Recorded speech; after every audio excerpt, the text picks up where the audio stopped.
Good evening. Welcome to this special broadcast at 8 here on WION. I am Sana Khan. Tonight we talk about the Prime Minister's letter to the former President of India, Pranab Mukherjee. The letter highlights the relationship the two leaders shared while in office. It was made public today by Pranab Mukherjee. That's later on the show, but first we focus on Jammu and Kashmir. The valley has been on the boil after July 8th last year, after Burhan Wani's killing. The security forces have upped the ante. A total of 116 terrorists have been killed in Jammu and Kashmir this year. As per official figures shared by top sources in the security establishment, 114 terrorists were eliminated in the state till 31st of July. Interestingly, 2 terrorists were killed. In fact, 22 of those were killed in July 2017 alone. And now there's a hit list with the Indian Army with the names of top 6 terrorists. We talk about the present situation in the valley, the challenges for the security forces, and the Dujana tapes that have been released by the security forces. Dujana can be heard claiming innocence, yet rejecting an offer to surrender, and for the first time admits to leaving his parents behind in Pakistan's Gilgit-Baltistan for jihad. Here's a report. तेरे माँ बाप हैं बाहर यार पार माँ बाप मुझे उस दिन मार के रखी थी, मैं उनको छोड़ के आया। छोड़ दे, मान ले यार, मान ले। नहीं मान बात, कोई बात नहीं, कुछ नहीं होगा। नहीं वाला नहीं यार। That was Abu Dujana, rejecting the last offer to surrender before he was gunned down by security forces in Kashmir.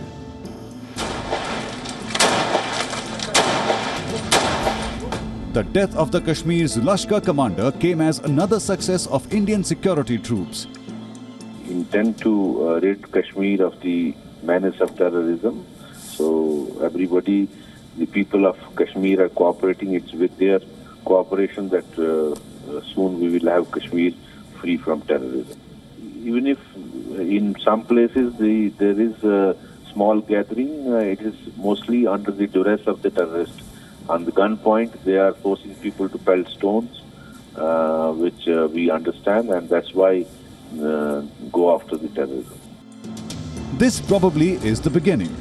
The security forces now have a longer list with 6 more names of wanted terrorists. The first man on the list is Wasim Ah. He is also known as Osama and is the Lashkar commander of the Shopian unit. Next is Abu Hamas, the divisional commander of Jaish-e-Mohammed. He has been active in Pakistan since 2016. Shaukat Ah Tak, the district commander of Lashkar-e-Taiba, is also on the wanted list. Riaz Ah Naiku is another district commander who is being watched by security forces. Names of terrorists Zakir Rashid Bhatt and Zinat-ul-Islam is also on the list. But the offensive against terrorism has come at a price. 38 security personnel have been martyred in 184 incidents of violence in the valley this year. On Thursday alone, 2 army personnel were martyred in a gun battle.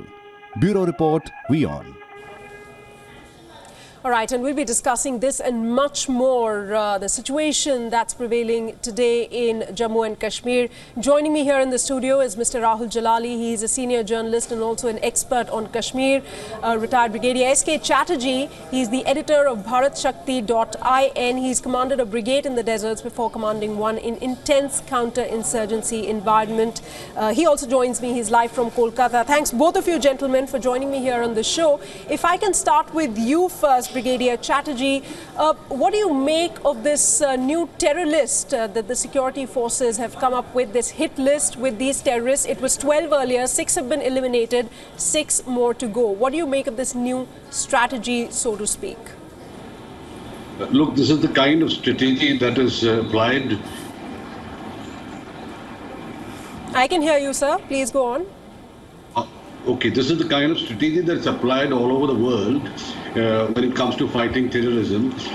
If you look at it, whether it's Afghanistan or whether it's Iraq or whether it's Syria, the Americans have been targeting the leadership of the terrorist groups. And it's a similar thing being done over here. These are actually based on hard intelligence.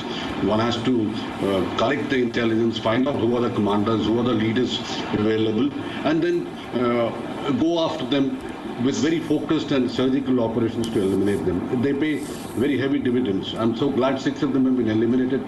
I'm sure there's not much time left for the other 6 also. Absolutely. I mean, this is making their names public through this hit list and then going after them, a rather aggressive and a very well thought out approach, so it seems. Mr. Rahul Jalali, what do you make of this strategy? It's certainly something which is very bold as well, but what after these 6 terrorists are eliminated as well? That's certainly not the end, is it?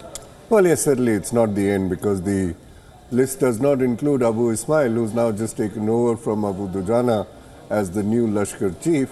But let me come to this, that eliminating a major commander of Lashkar or Jaish, whatever the case might be, Jaish doesn't operate that much. Main enemy which the security forces are fighting in that sense is Lashkar.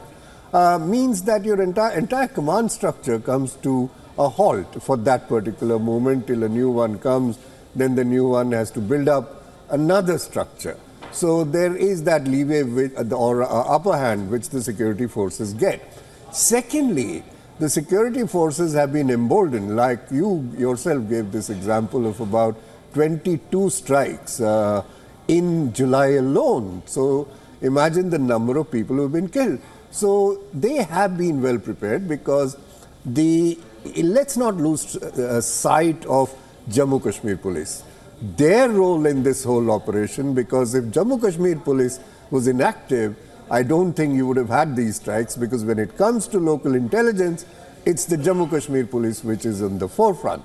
Moreover, this also suggests that the strategic grid or the security grid is in place. The security grid is a combination of police, the paramilitary, and the army.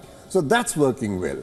So it means that anti-terror operation is on the upswing in Kashmir, despite the losses that they've suffered. Right, I get your point there, but Brigadier Chatterjee, I want you to add a bit more into the strategic aspect now, because you understand things from the strategy point of view. 116 terrorists killed till 1st of August. It is way more than the numbers that have been neutralized, number of terrorists in the previous years. What is it that is helping the security forces, the police of Jammu and Kashmir and the other agencies to close in on these terrorists and nab them? Look, let's face fact. After the Buranwani incident, when he was killed, the security forces were a bit on the back foot. But I think what this goes to show is the fact that the security forces have gained a lot of ground.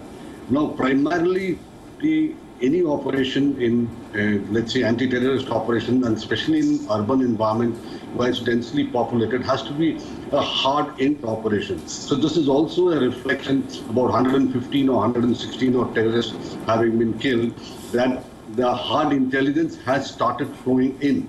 You see, after Burhanani, all that stone throwing went on, and perhaps there was a deficiency in the hard intelligence that was coming in because of the circumstances in the valley in general. But it appears now that the J&K police has been able to get this team together, and they have a very focused team that I know about, which is working right now over there, and with the prime task of tracking this leadership. Now, there may be an argument, is it enough to just, let's say, conduct operations against the leadership? No, it's not enough, but it's a huge deterrence. The security forces have to bring it to a point where nobody wants to take over the leadership of their group in the valley. So that, I guess, is the kind of progress that we have seen so far. And then, as we see it going further ahead, we've also had a lot of casualties. There's a requirement to ensure that we have the minimum casualties ratio of 1:4 for 1 army personnel or J&K police personnel or CRPF personnel dying to about 4 to 5 or maybe 6 terrorists is what will be more acceptable kind of a ratio in casualties. All right. In fact, it's rather sad. Today itself, one army major and one sepoy has lost his life. One other is seriously injured. But Mr. Rahul Jalali, now this is what an official in the government has said, that the government's approach on Jammu and Kashmir is a three-pronged one. First, concerted action against terrorists leading to the elimination where they refuse to surrender. Second, notwithstanding local protests around encounter sites. And third, a parallel crackdown on Hurriyat separatists who are linked to terror funding. Do you see exactly this approach being executed on the ground as well? Well, to a large extent, yes, because if you see that the security forces have got around the problem of stone pelting, it's still there. I mean, it's not been eliminated. There have been many search and cordon operations which have failed because of the stone pelting. So that problem is still there. But they have managed to control it to quite an extent compared to last year. NIA raids on the Hurriyat is a well-known fact, and you know what's happening there, so one needn't comment on that. But also, fact is that it goes to show the increasing irrelevance of Hurriyat in Kashmir. They had given a band call after the raids and they were arrested, but there was hardly any response. So that's the other aspect of the story. But crucial to this is the security grid which I was talking about, and crucial to the story is the revival in anti-terrorist operation of Jammu Kashmir police. Because last year, in 2016, they were caught napping. They were just not ready after Burhan Wani. Also, the army was not deployed in the fashion as it is today. Also remember, it's about 3 to 4 months ago that a lot of top police personnel were also changed. Then coming down to casualties of the security forces, the number of casualties among Jammu Kashmir police is fairly high, much higher than probably army. I mean, army gets noticed, we don't talk about Jammu Kashmir police casualties as much, unless there is mass killing like the 6 policemen eliminated near Kazigun or near Anantnag, and the second was the lynching of Ayub Pandit. Then focus is thrown on them. Security forces from Jammu Kashmir police get killed in that bigger fashion, because they don't have the kind of protection which others enjoy. And the army casualties is unacceptable, yes. Absolutely. But remember, the Indian army is fighting a very different anti-insurgency operation in Kashmir. Unlike other armies, if you take an example of Pakistan, who carpet bombed the entire region, they are trying to protect civilians for whatever it be, and then get the terrorist. And there also they are giving an option to the terrorist, which you've seen in Abu Dujana's case. Absolutely. We're going to move ahead to that in just a few moments. But Brigadier Chatterjee, would you like to add to what Mr. Rahul Jalali has said vis-a-vis the casualties that we see, which are rather high, especially in the J&K police, so to speak, also, of course, the army at the same time? I think the most important thing for us when we go in for operations is the fact that you want the least collateral damage really to occur. And if you want to reduce the collateral damage to the least, you will have to perhaps take more casualties. And let me give you some example. I think my fellow panelist has already talked about it. Let's take a look at the way operations were carried out when they fought an insurgency right next door in Sri Lanka or in Pakistan. Initially, well, they sent the Air Force, they bombed, they used their artillery, and it was only at the very last stage that the infantry really went in for clearance operations. Whereas in our case, neither is the Air Force used, nor is the artillery used, nothing except the man with his own rifle is doing the job. So we are taking casualties, I would say, and that's going to be the best approach in the long run, perhaps. All right. Now, a couple of more things that I would like to bring onto this show. We first go back and take a look at these tapes that we have accessed. This is Abu Dujana in conversation with the security agency official over there minutes before he was killed. Let's listen in to what happened during that conversation. Hello. हाँ दुजाना क्या हाल है? हाँ क्या हाल है? हमारे हाल तो छोड़ तू क्यों सरेंडर क्यों नहीं करता? कहाँ करूँगा सरेंडर है दोस्त? यार सुन मेरी बात भाई, तूने शादी की है उससे यार, लड़की से? मैंने कोई शादी बात नहीं की, सब झूठ है, एक मतलब प्रोपेगेंडा है। शादी बात मुझे किसी को कोई शादी बात नहीं की। तेरे को था उसे, तू करना, तू अपनी सोच यार। तू तेरे माँ बाप हैं बाहर यार, पार। माँ बाप तो उस दिन मार के जिस दिन उनको छोड़ के आया। छोड़ दे, मान ले यार, मान ले। नहीं मान बात, कोई बात नहीं, कुछ नहीं होगा। नहीं वाला नहीं यार। देख ये लोग भी मारे जाएंगे, इनको पार से छोड़ेंगे नहीं इसी चीज में, ऐसा कुछ भी नहीं है यार। जीवन को जो उसको जो करना है कर, मुझे क्या है। देख मान ले बात यार, देख मैं कोई भी नहीं चाहता है यहाँ पे कोई खूनी नहीं है यार, कोई नहीं चाहता कि किसी को मारें, किसी को खत्म करें. Well, Brigadier Chatterjee, I want to come to you first with this. What do you make of this conversation? He's repeatedly been asked to surrender during the entire course of this conversation. He refuses every time. He even refuses having got married in Kashmir. Security forces say he was. He's clearly denying it, and he's admitting that he came from Gilgit-Baltistan. He's left his parents there. He considers them dead from the day since he's left them. Firstly, I would say that it's rather kind of that officer who's leading the operation to be giving him a chance even at that point in time, at that stage, for surrendering. A lot of people will not do it. A lot of other armies will not do it. So that's a very compassionate way, I would say, of going about anti-terrorist operations. As far as his marrying this girl is concerned, let's not take it very seriously. It may be one of those marriages which was perhaps taken on seriously. But Dujana had a reputation of creating a problem for women, which a lot of terrorists in Kashmir do. It's a fact which is not highlighted too much in the media, perhaps, but they do force a lot of Kashmiri girls into, whatever acts they feel like doing with them.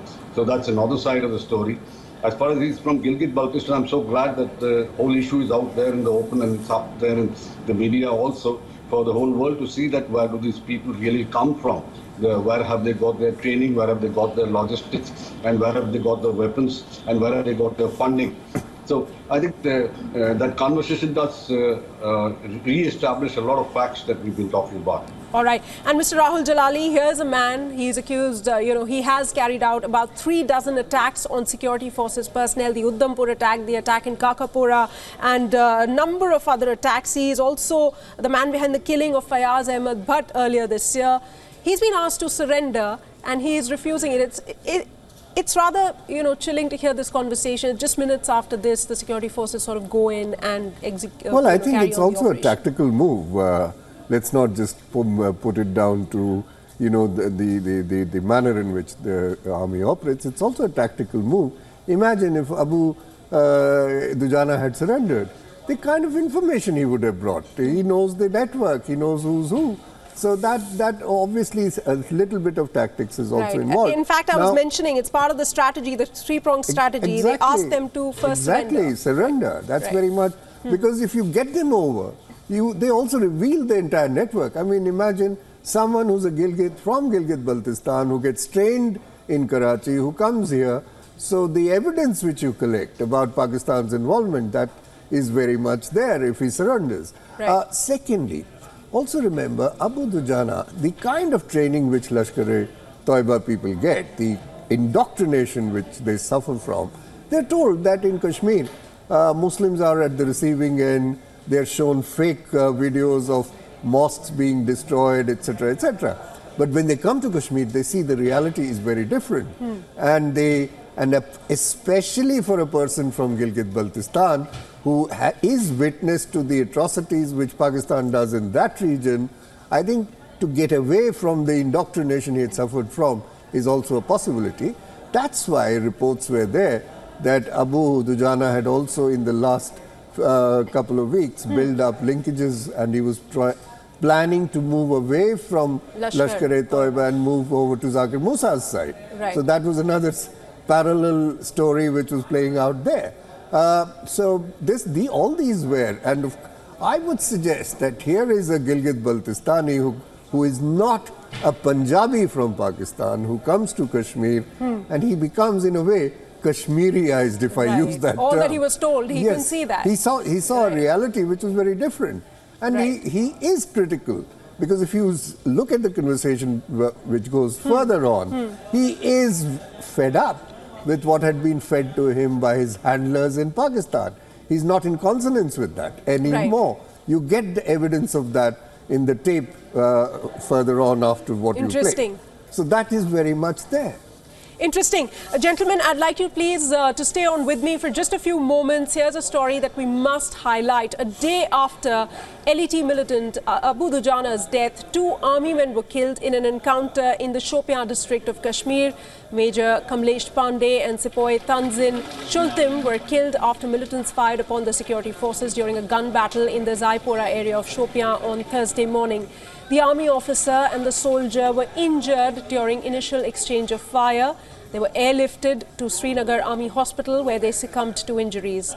The forces mounted a cordon and search operation in the area in South Kashmir late on Wednesday night following a tip-off that militants were present in the area. One more injured soldier was being treated as last reports came in at the Army Hospital at Badami Bagh. He has been identified as Kripal Singh. The Shopian incident comes on the heels of a gun battle in Gopalpura area of Kulgam district where forces gunned down 2 Hizbul Mujahideen militants in an overnight encounter following a search operation. Now, one of the terrorists killed was involved in an incident in May this year when terrorists killed 5 policemen and 2 bank guards during an attack on a cash van in Pambe area of Kulgam. The van was returning after dispensing cash to local bank branches when it was attacked.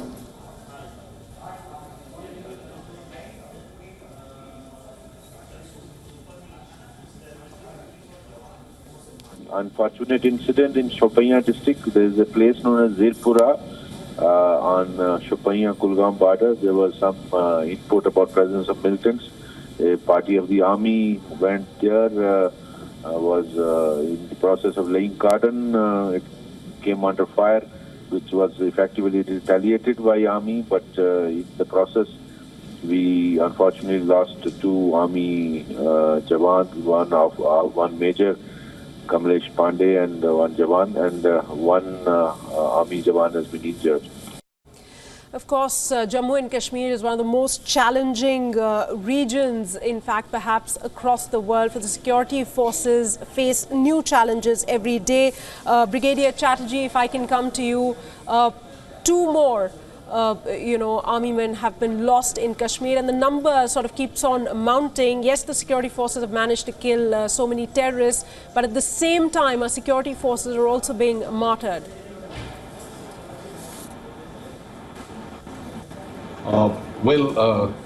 I guess this thing has to happen, like I was talking about even earlier. Well, you will lose some, and only if you do some will you be able to operate the way you have to operate with the kind of aggression that you need to operate. The point is, in counter-insurgency operation, continuously taking aggressive action is the most important thing. You can't let the terrorist sit down. You can't let him relax. Don't let him relax, rather. You have to get after him. And if you are going after him, at times, you do expose yourself, because the advantage always lies with the terrorist, who can decide on where to attack, when to attack, how to attack. Everything is a decision that he can take. Well, we will have to take our casualties. Like I've said before, we should try and keep it to the minimum and go ahead with the aggression that our boys are showing in the operations. It's required, especially at this stage, when we are gaining a lot of ground after having lost some post-Wani's death. It's required that we continue absolutely aggressively into these operations. Right, and a very quick reaction from you, Mr. Rahul Jalali.